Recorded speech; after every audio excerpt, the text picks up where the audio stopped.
Valerie, good morning. Good morning. Can you hear me okay? Sure can. Hello, Okay, Dee. good. What's that? Oh, I was just saying hi to Dee, and there's Shane and Karen and Daryl's keep an eye on me to make sure I don't step out of line. Susan, good morning. Just wondering if everybody's still like on overload from all of the college basketball games over the weekend.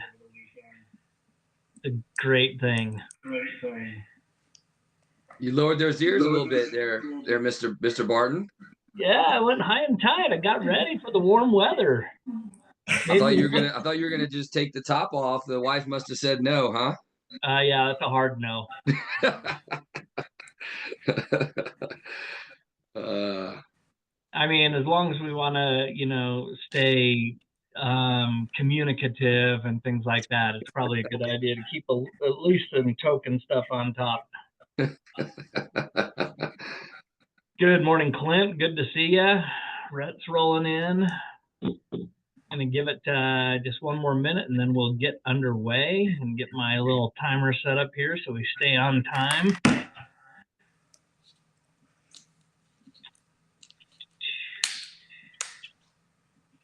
All right, while we're waiting for the last few people to roll in, let's start with anybody have any recent win?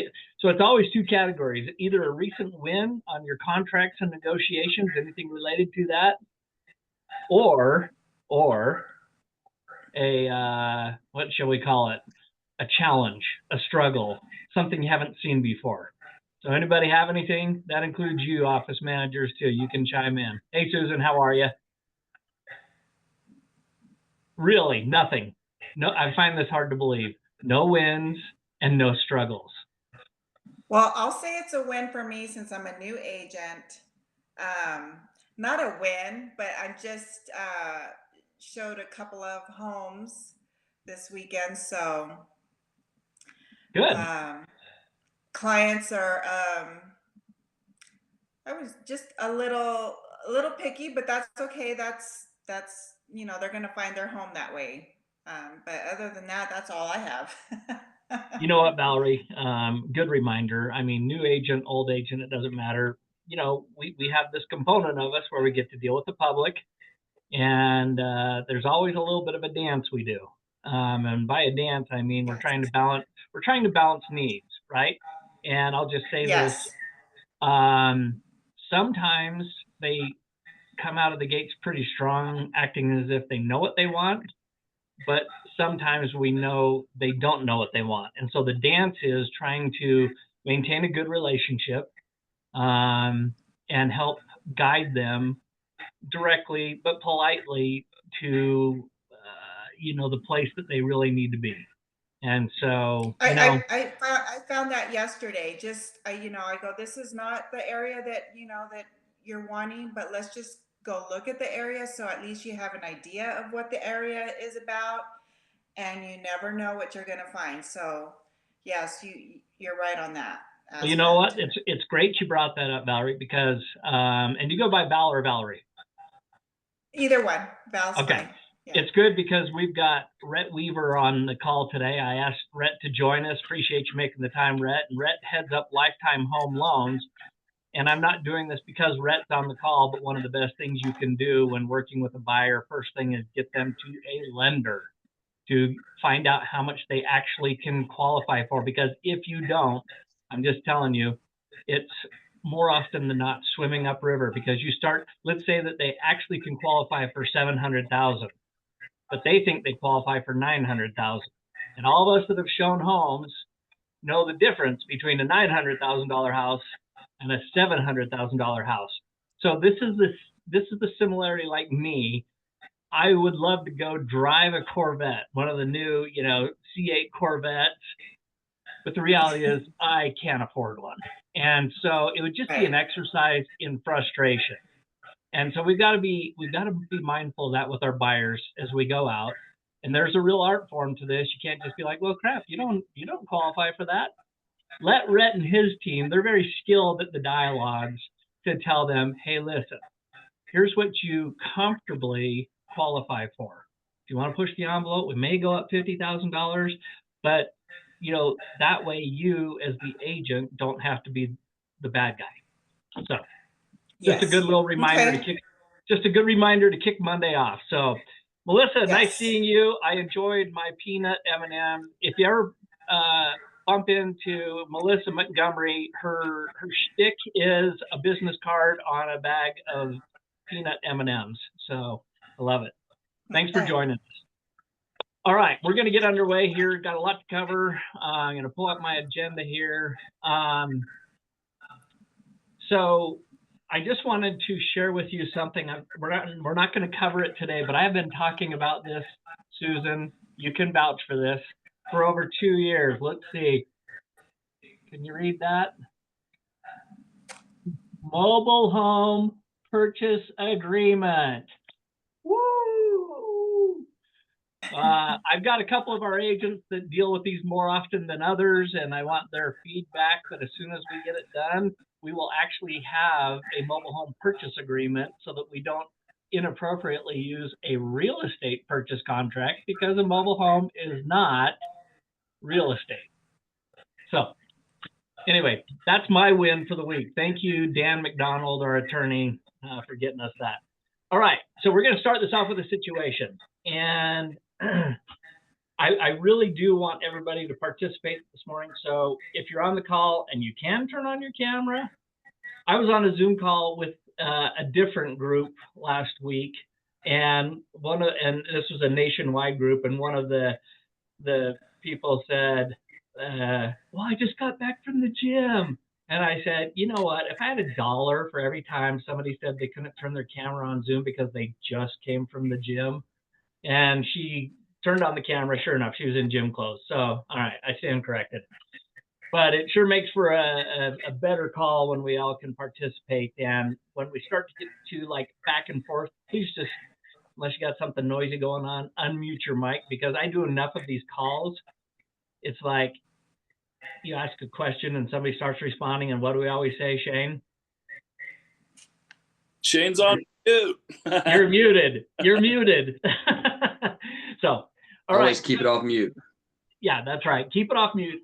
All right. So here's the situation. And many of you have had this experience, and that's why I'm going to bring it up, because I want it to tie into kind of the emotions, right? So we work really hard at going out. I mean, we work with buyers and sellers, but the situation today is with a seller. And the market hasn't exactly been screaming, sizzling hot. And have you ever had that situation where you've got a little bit of a challenge listing? It's not like the greatest property, but it's sellable. And you've had it on the market for 6 months, and it's kind of getting that stigmatized feel. And you go under contract. You're like, oh, yeah, daddy's going to get a paycheck, right? And you're all excited about that, and you're kind of marching through the process, and the following situation unfolds. You get to like the last day of the buyer's due diligence, right? We all know where this is going. And strangely, the contract has settlement like a week after due diligence, right? Because you didn't have a lot of leverage because your property had been on the market for 6 months, and your seller was going to take any offer, even though there was a short window between due diligence, also known as I can walk for free if I don't like the deal, and settlement. So now we've got this interesting situation. So the other things I wrote down were tail end of due diligence, only a week left to settlement. Buyer's agent says there are some things that the buyer wants handled in regards to the condition of the property. What are some of the common ones that crop up in that type of scenario? Come on, fire off something. Probably roof condition. Roof condition. I feel like that's what's that Family Feud? That was like the #1 turnover, right? Yeah, roof condition. Okay. What else? Dee, have you experienced anything like that? End of life HVAC. I love that one. End of life HVAC. And how do they make that determination? It makes me laugh. Or what about a water heater? Well, that water heater was installed 12 years ago, and it should be towards the end of its life. What if a single person had been living there for 12 years and only took a bath once a month and only showered the rest of the time? there's not been a lot of stress on that water heater. So Shane, you have some experience in this with your previous life as a home warranty individual. Is there like some hidden rule that we're not aware of that says a water heater is going to die within X years? No, I mean they could have a 20-year life expectancy and be running just fine and pass inspection at 33 years. Yeah. So all entertaining things that we get to deal with. So you got some of those things that crop up. The problem in our situation is there's not a lot of time left for it to close. Okay. And this is where it starts to get screwy. I was going to use the name of a large brokerage, but you know what? We're all friendly and we don't want to ding our brothers and sisters in the industry. But one in particular, large brokerage down here in Utah County, used to do and still does occasionally advise their agents when you have a situation like this to write a, now this is the word of the day if you got it on your bingo card, memorandum of understanding. Let's sign a memorandum of understanding. Okay, why do they do that? Why do they not, Dan, why do they not use an addendum? They don't want to tell Rhett about it. They don't want to tell Rhett, more specifically his underwriters who are really good, that we're actually going to create a double contract, right? I appreciate that because I don't want to know about it. No, it's comical, but it's a serious deal, guys, right? Memorandum of understanding, it literally is just a different word for we're going to have an agreement that is outside of the agreement. That is the very definition of a double contract. Okay. Now, for 2 seconds, I'm just going to share my screen to show you how important this is. That's good. I've never had to deal with this before, so this is great. Well, buckle up, Buttercup. It's not uncommon. I wish it was, but it happens more regularly than I'd like to say. Okay. So this is my copy of the Division of Real Estate Rules and Regulations, right? And there's 2 big sections. There's a lot more to it. The green section is all of the things that a licensee, let's see if I can get to the top. Notice the key word there, shall do, right? It's not may do. We'd like it if you do it. The DRE is very specific. You shall do these things. But the section we're going to be focusing on today is the red section, which is the things that a licensee may not do. Okay. And I'm going to go down. We're not going to go through all of these, but you can tell I spend a little time in this document, in this arena. It's not because I'm a geek. Well, I am a geek, but it's not because I'm a geek and I love spending time here, but this is the stuff that's crucial to us in protecting our licenses. Yours as a licensee, mine as a broker, and the company's license. So I am going to pick on somebody to read this. Melissa, I'm going to pick on you. You've got a great voice. Would you just read item D here? D or E? D as in David. Okay. Let's see here. Remember, it's all starting off with a licensee may not. A licensee may not propose, prepare, or cause to be prepared a document, agreement, settlement, statement, or other device that the licensee knows or should know does not reflect the true terms of the transaction. So we could stop there, right? And I love that verbiage because some agents be like, well, I didn't know. Well, that's not a good enough excuse because they put in the rule, either you did know or you should have known. And if you didn't know, it's still on you, right? So I guess my point is with that opening one is there's really no excuse that is going to fly with the Division of Real Estate if you participate in one of these, whether it has a cute title like a memorandum of understanding, because that sounds so official. Like, you know, it should be okay because it's a memorandum of understanding. It's not going to be sufficient. Okay. Then it also, in item E, says licensee may not participate in the transaction which a buyer enters into an agreement that is not disclosed to the lender. You hear that, Rhett? Yeah, licensees are not to do that. And then F, use or propose to use the use of a double contract. Okay, So those are the key things of what this situation is being governed by when we're talking about the division of real estate. Okay. So my question is this. When an agent, now remember this situation, you've had this listing for 6 months, it's not a great property, you want it closed because you want a paycheck, and somebody comes to you with some version of this, and they say, well, Matt, we're up against it timeline wise, and if we have to use the standard form, what is the standard form for resolving things in this category? Resolution of due diligence. The resolution of due diligence addendum. Thanks, Parker. And you know what? Let's pop that up on the screen because I think it's important to see that real quick, and then we're going to kind of get talking with Rhett here about some things. Resolution of due diligence. There it is on your screen. And basically, there's 3 options. If you run into a problem, a roof repair, an allegedly expired hot water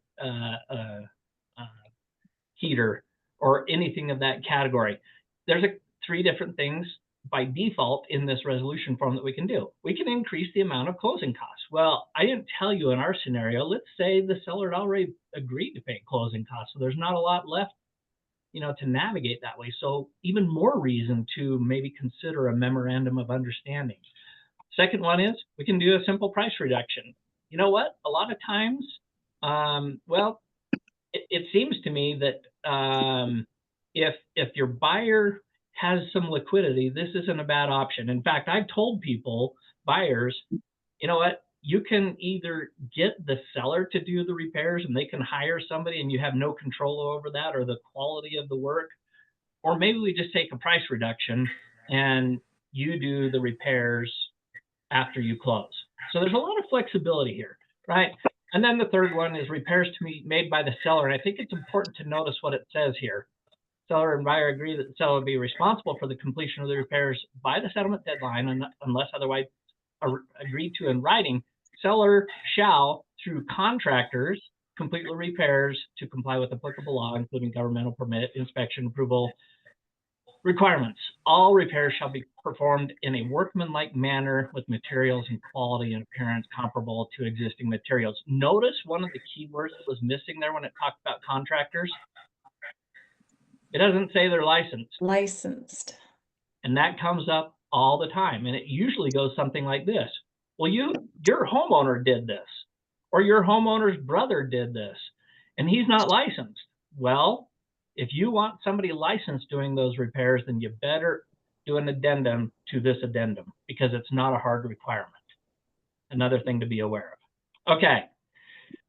So what I wanted to talk about on this was we've kind of covered the DRE rule.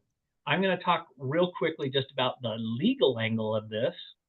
So when I talk about the repercussions for us as licensees, it's generally in 2 camps.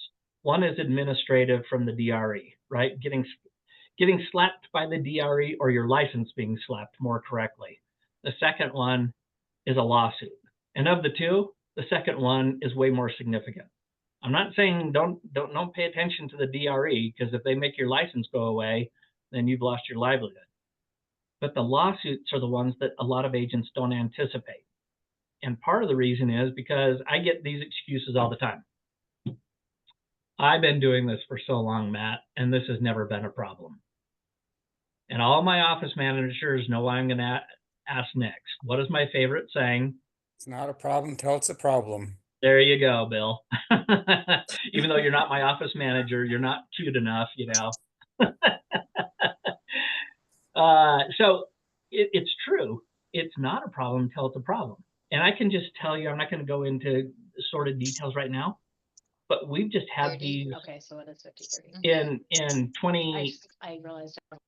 That we just had this in 2024, a lawsuit for $80,000, right? And thankfully, we do a good job internally and we're documented well, and we were able to get dismissed from that case. Even though we got dismissed from the case, we still had to pay a nuisance fee, if that makes sense. This is my last little reminder for everybody on the call today. When you come to talk to your broker, or you come talk to me as the principal broker, and you and or your client say, well, let's just sue them. I hope you understand my reaction. I'm not trying to be rude. I'm not trying to be dismissive, but it comes from a place of, have you ever done this? Do you really know what it entails?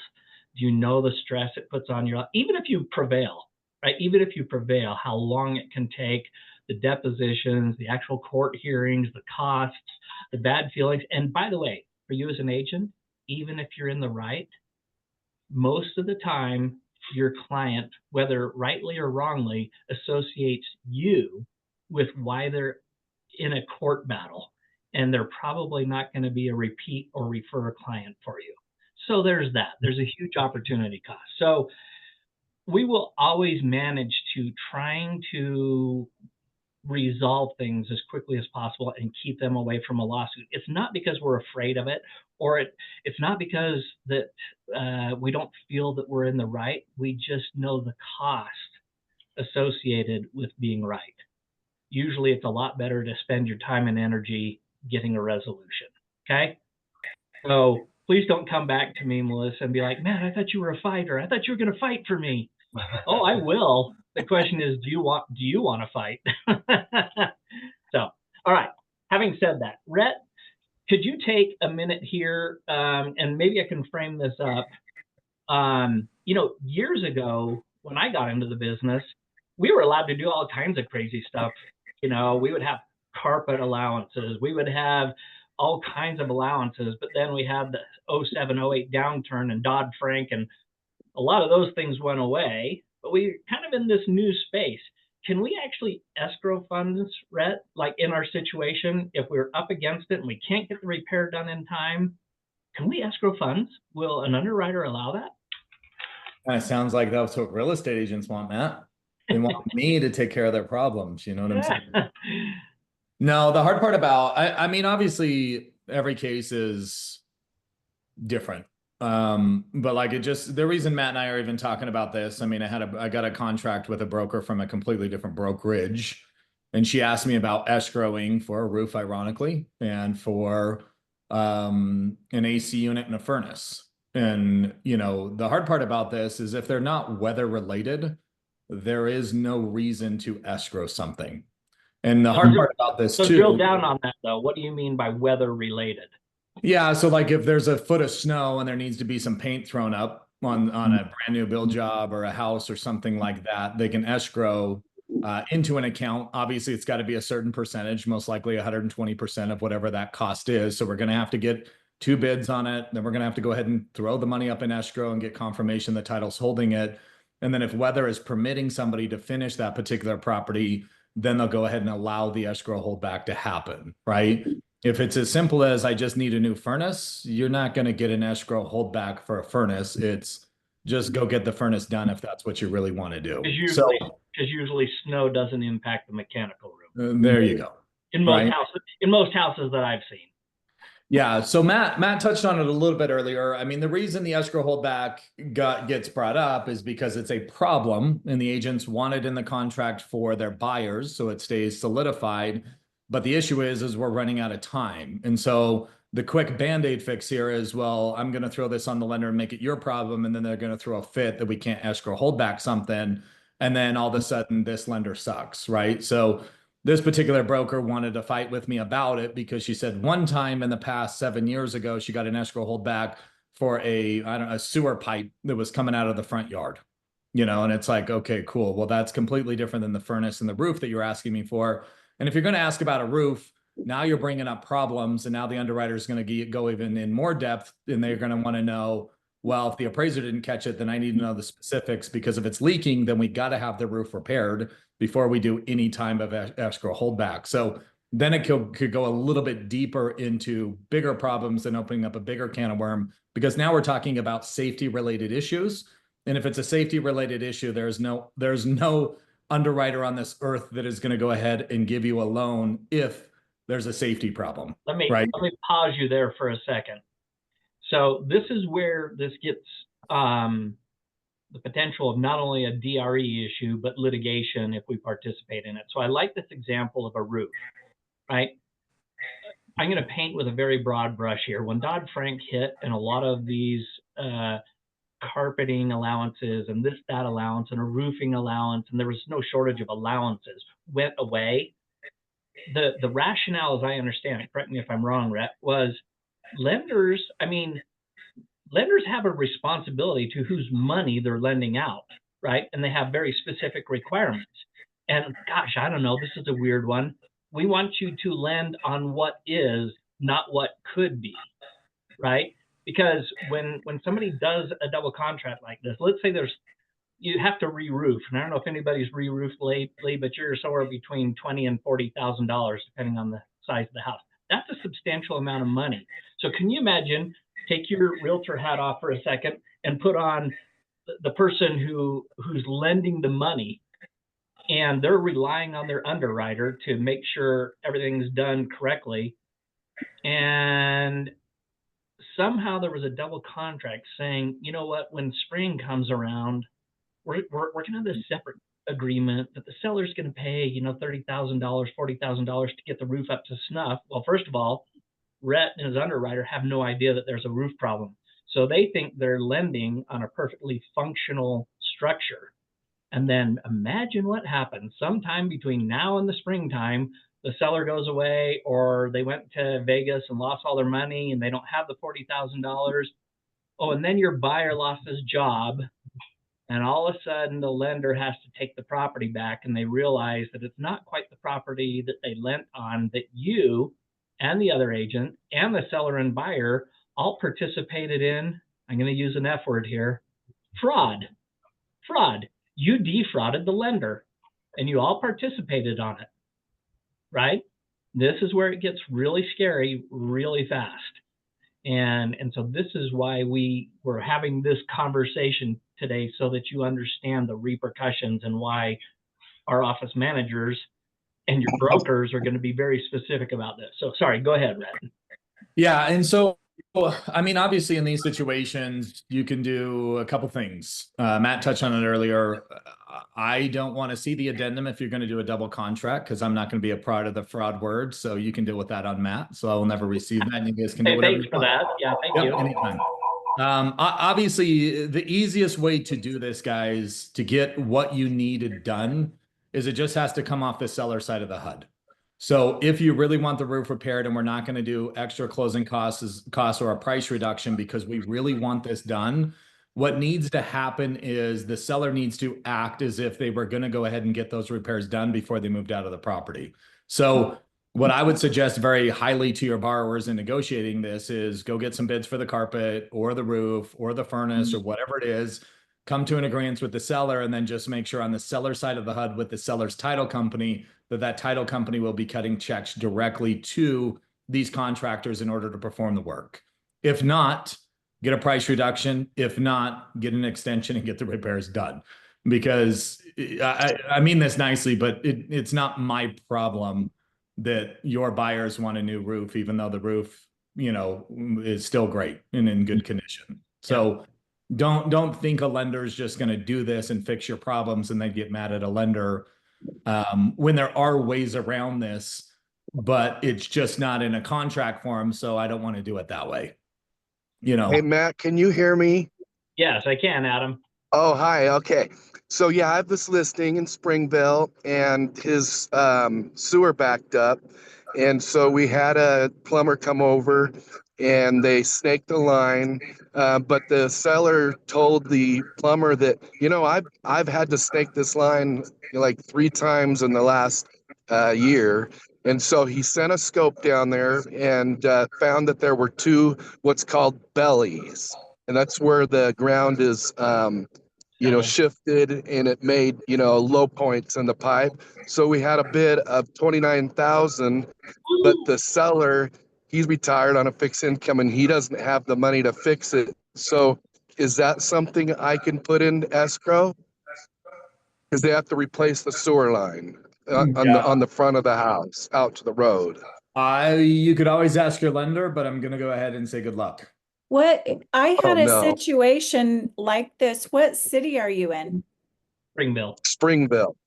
Because I know I had a buyer here in Ogden, had some issues with the sewer going, you know, and here's what I learned. So I don't know what it is in the city of Springville, but Ogden, they can get insurance, and you can get the number through the city. I called the city utilities, and there's insurance that goes from the house, the line from the house to the street, and the city is sewer actually lateral. responsible for that. But then you can get insurance from the line into the home, and it covers like up to 9 or 10 grand, and it's only $6 a month or something. So let's pause there, Melissa. This is a good example, right? So we call it the sewer lateral, right? You have a big sewer pipe that typically runs under the street, right? That's where all the residences are dumping their gunk, right? Then it goes to the sewer treatment plant. Most cities, and Shane, chime in because I know this is a big home warranty issue from your previous life. Most cities say, and there may be exceptions, but most cities say that is the responsibility of the homeowner, right? Because it's on their property, and once it hits the demarcation point, which is about where it goes into the big sewer, that's where the city takes ownership of it.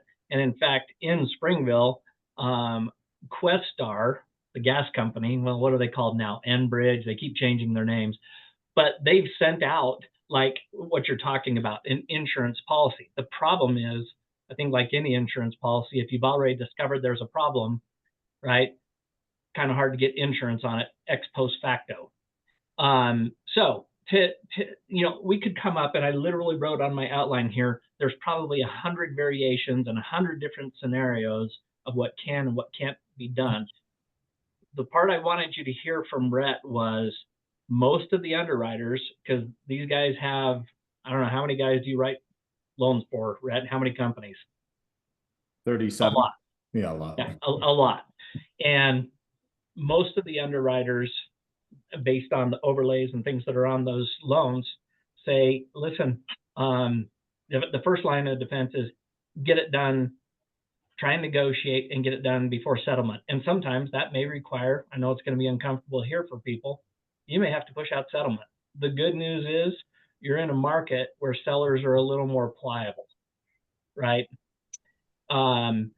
If there's something that needs to be done and weather is inhibiting it, like, I don't know, the ground's frozen, we can't dig right now, or there's 2 feet of snow on the roof, then there's at least the case to be made with the underwriter. But be aware, like you said, somewhere between 120 and 150% of the bids, right, that value has to be escrowed away. And there's specific terms, and how are you going to release it? Who's going to do the inspection? Right, and typically a time frame, because it can't go on forever. They want to make sure that the house that they lent money on becomes the house they lent money on, if that makes sense. Yeah. So Adam, to your point, with a sewer lateral, I would say you're not going to get a lot of traction on that, because if the person's been living there and it takes a periodic cleaning of the line, it's still functional. It's terribly inconvenient that it backs up from time to time, but it hasn't become dysfunctional. Does that make sense? Yeah, but I mean, the seller's like, we want to fix it because this is, you know, he wants to be honest, and he's like, you're going to have to snake this thing all the time. And so, and the buyer already knows about it now. The buyer agents was supposed to get back to me after speaking to their lender, but they haven't yet. And so, yeah, the city did replace like 10 feet of it by the road, but this settlement is right in this front lawn. And so I'm scared to lose this one. Yeah.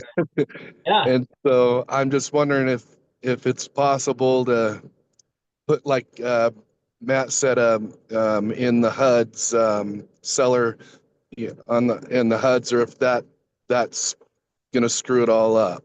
So I would say this: can the let's say you got what was the estimate? What was the cost for it? $29,000. $29,000. Can't be done right now because of the weather, you know, frozen ground, whatever.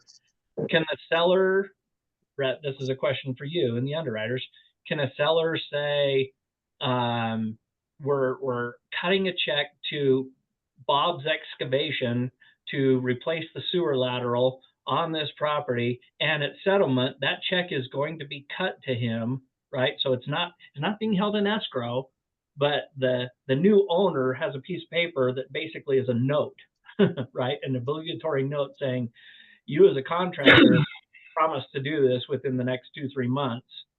Would that fly? Interesting. Does the lender have to know that? I'm asking Rhett.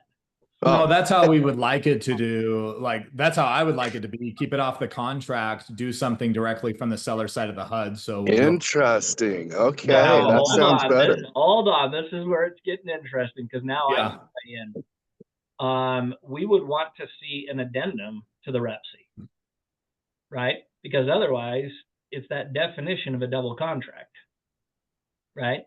And so, Oh, Matt, So Well, does not the work technically, have Matt, to be because the done? seller is getting the service done, right? This is why he's the one that's going to go ahead and do it, and it's going to happen after the time of the sell.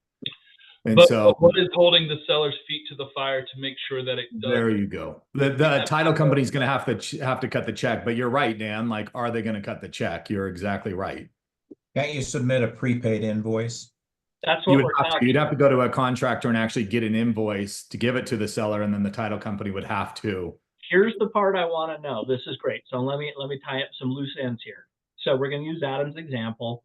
If the sewer lateral can't be replaced right now, and the product that his buyer is buying is, I'm buying this property that has an ongoing problem where it's got to be snaked every 2 to 3 months, but the seller at closing, which would be part of the purchase agreement, is going to provide a receipt for the contractor to eventually replace the sewer lateral. I mean, isn't that what we're saying? And so my question to your underwriter, see, this is where I'm going to raise the question is the underwriter okay with that?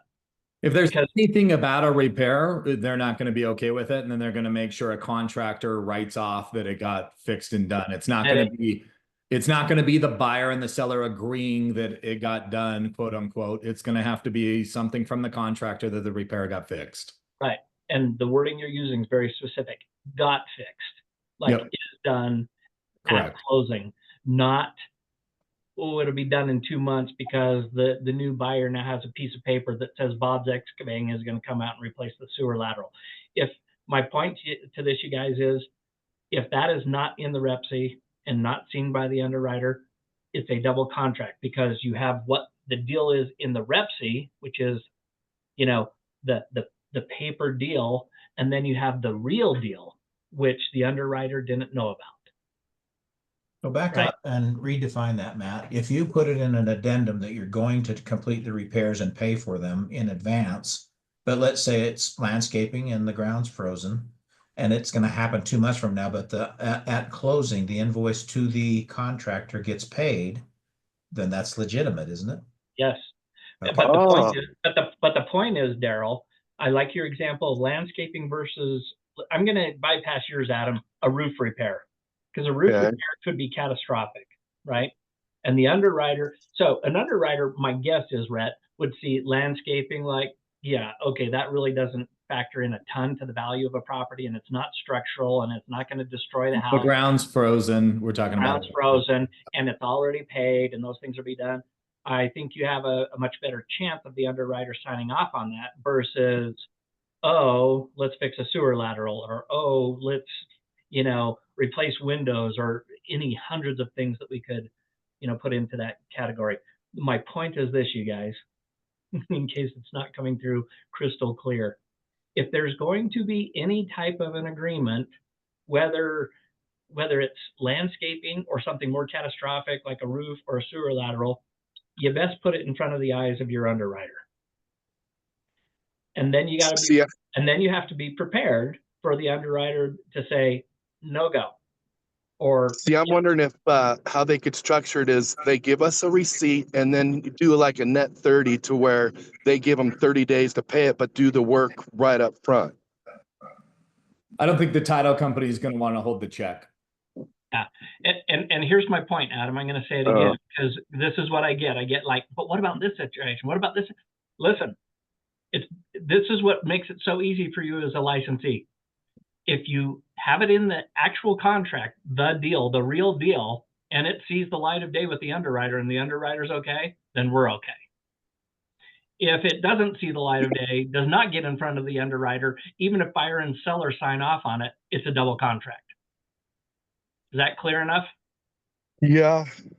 I know it's a tough situation, Adam, but you know, and maybe we can discuss this more in detail offline, but the bottom line is the underwriter is the one that is responsible for lending money on a property, and they have the right to know what it is at the time they issue the loan.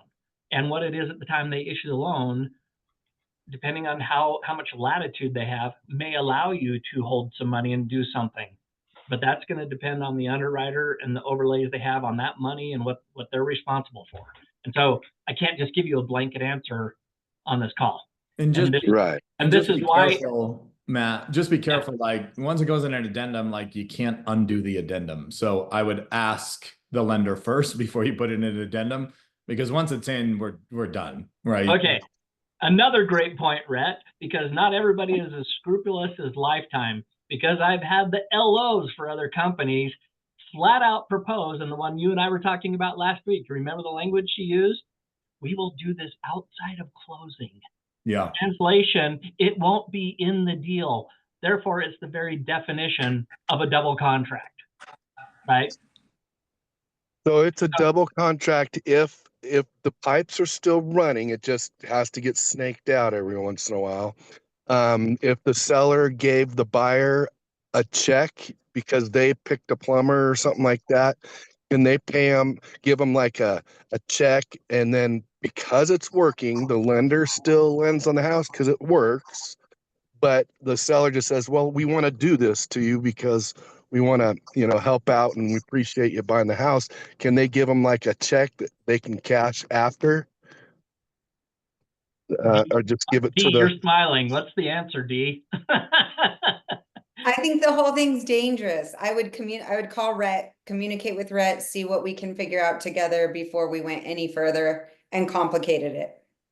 Can I say one thing on this issue really quick? Yes, The only thing I've ever seen work on something that sizable is for the contractor to agree to be paid at closing, for the work to be done prior to closing, and then to provide the evidence to the lender that it was squared away. And then the check is cut from the seller side to the contractor who completed the work.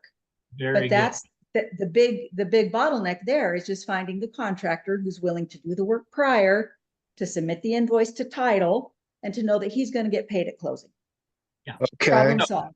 So here's, I'm glad you brought that up, Haley, because that is substantially different, right? The work is now done before we close. And I've never seen a lender allow it. Right. And here's the thing, basically something that large, especially the amount that the contractor is owed acts like a lien at closing for the seller, right? So out of his proceeds, in order to transfer title to the property, he's got to get that lien paid off, right? And in that case, then the lender is lending on the property as it is, not at some future point in time. So, and Adam, I've got a good sewer guy. I'll send you the number if we can connect some way. I'll find out your number and I'll get you the number. By the way, Haley, I'm going to derail, and Daryl, I see your hand. I'll get you in a sec. Haley, I just have to know, were you at the Walgreens in Springville on Saturday?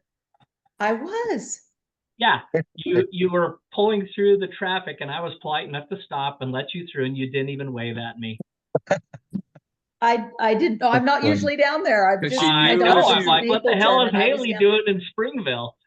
Oh my gosh. She didn't flip you off or anything. That's true. That's happened to me where I went. I had a ward member that didn't know it was me, and they flipped me off when I saw him at church. Okay. I go, I'm the guy that you flipped off. And they're like, oh, I'm so sorry. All right, Daryl. I just wanted to mention, don't we have a vendor that is make it market ready, that is willing to do those kind of repairs, potentially the sewer line, and be paid at closing? They're one of our affiliates. Yeah. That's the point, right? I want to compare and contrast. We were talking about setting aside some money for the repair to be done after closing. Now Haley's example is, can we get somebody to come in and do the repair and not be paid until the property closes? Well, that's going to depend on the contractor, right? Because they got to have a high degree of faith and hope that the deal is actually going to close and they're going to get paid. Otherwise, they get to litigate to get their money. So- And so we don't have to put that in an addendum then? It's for the underwriter to see if we do the work before? No, because they're going to have verification. Sorry, the answer is yes, it should be part of the contract. And yes, you're going to have verification from the contractor that prior to closing, the house is the way it's supposed to be. That's the difference. That's the difference. Okay. And an underwriter. And the underwriter, does the underwriter have to see that too? Let me answer that question. The underwriter should see any deal that you're doing.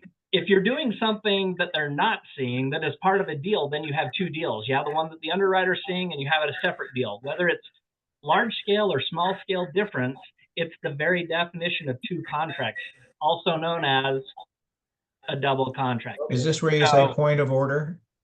Yeah, point of order. So if the repair is done and paid for before closing, it's a different story. Correct. We don't have to put it in an addendum if we do it that way. Yeah, you don't have to that way either. Correct. Correct. Interesting. Okay. I mean, here's the thing, guys. Just remember it this way. If it's a safety issue, you're not going to get it escrowed, right? So any roof, anything that could do any, if it's not a livable property, they're not going to escrow it. If it's weather related, they will escrow it, but it's like paint or sheet, you know what I'm saying? Like some rock to go on the house or some stucco to be done. Like not new granite counters. That's what I'm talking about. Anything inside the property will have to be done. So the best thing here is, do you have time to get it done or not? If you do not have time to get it done, just pay it out of the seller side of the HUD. The check is going to go from title because they're not going to hold on to it. And then just cross your fingers that the contractor is actually going to show up and do the work because he got paid before he even had to do it, right? Yep. If you have time, put it in an addendum, actually get the repairs done.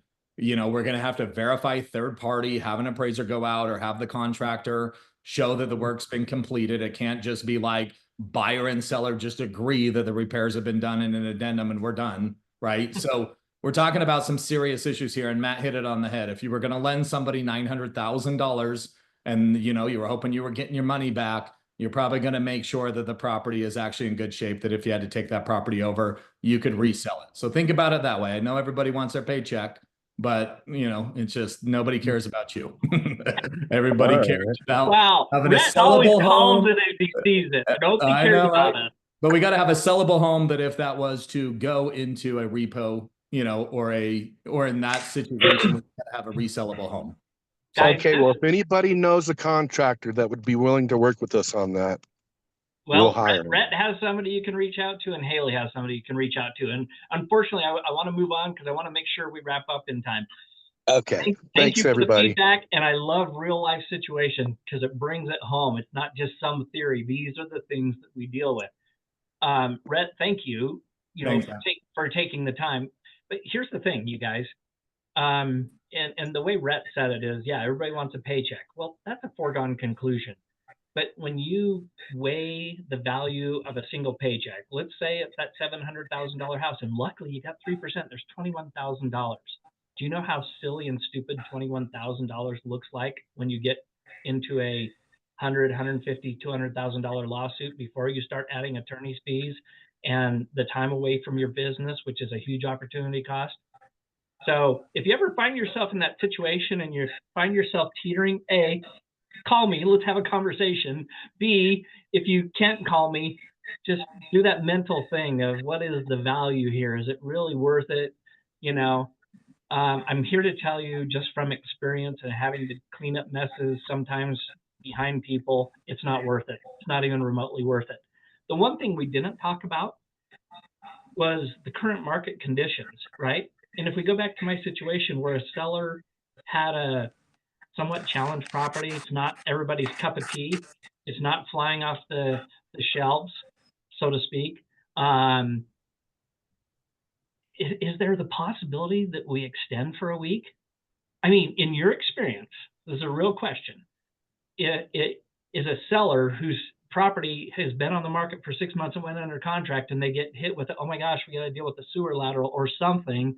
And the buyer's asking for, I need an additional week. We're not extending, due diligence, but we need time to get it done so that my loan will be approved so I can actually buy your house. When a seller sees that a week versus canceling a contract and starting all over again, what are they going to choose more often than not? Extend a week. They're going to extend a week. I mean, sometimes you get some belly aching from the agent and maybe even from the seller. But when all's said and done, if everybody's acting in good faith, given the current market conditions, don't make it bigger in your head than it is in reality, right? Don't trade off the protection of your license for, doing it the right way. Don't risk getting sanctioned by the DRE, for trying to just skirt it and do it in what seems a faster way. It's not worth it. It's not worth it. Okay. All right. I actually had another section to cover with you today on earnest money, but given the time, we're going to wrap a little bit early because I need about 15, 20 minutes to cover the other section. But it's probably not a bad place to end here, because I want this one to stick in our heads. Just remember, there's a lot more flexibility than you think. Don't allow yourself to be like painted into a corner.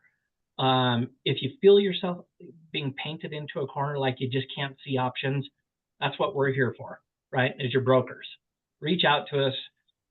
Even if we need to get on the phone and help negotiate with you, we're happy to do that.